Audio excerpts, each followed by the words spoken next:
So we've covered everything you need to know to actually start playing pool, but now let's get into the fun stuff.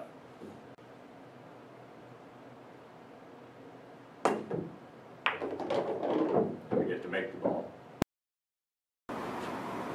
So now we're going to talk about kicking one rail using the diamonds. As you can see, I put numbers on these diamonds so that you can see what I see and what I'm talking about.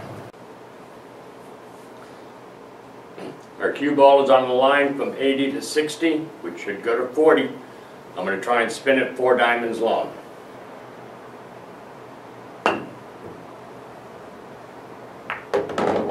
I've put the numbers on to come around this corner. I've added the rest of the numbers on this rail. So we've kicked one rail to the corner, going off the side rail. Now we need to kick one rail to the side.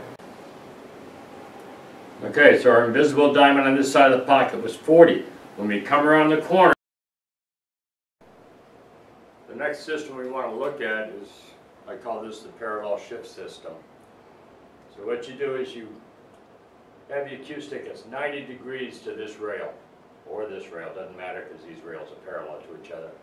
And I want the end of my tip right at the nose of the rail, but I drop it straight down to the table. It's easier to hold it there. And I want my shaft going right over the center of my ghost ball. Once I've done that, I'm going to pivot back this way, and I'm going to find a point that's halfway between the object ball and the cue ball. I want to put my stick right on that line.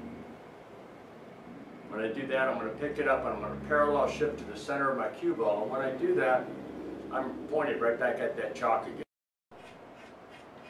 Our final system is actually counting diamonds. I know right now, I'm looking at this, I see that my cue ball is on a line from 40 to 20. Okay, and if I put my cue tip right in the ball track and I pivot over here to 0, which is right here, okay, I know that that's where this ball wants to run naturally, because if the table is running normal.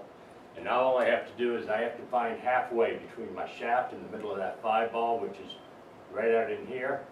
I need to parallel shift to there, keep my tip in the ball track, and when I pivot back around to my cue ball, I'm pointed right at my chalk again.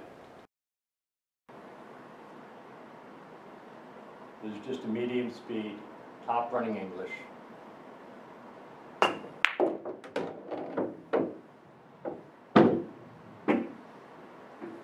We come down for a nice shot on the 8. Okay, you don't have to be hooked to use rail first.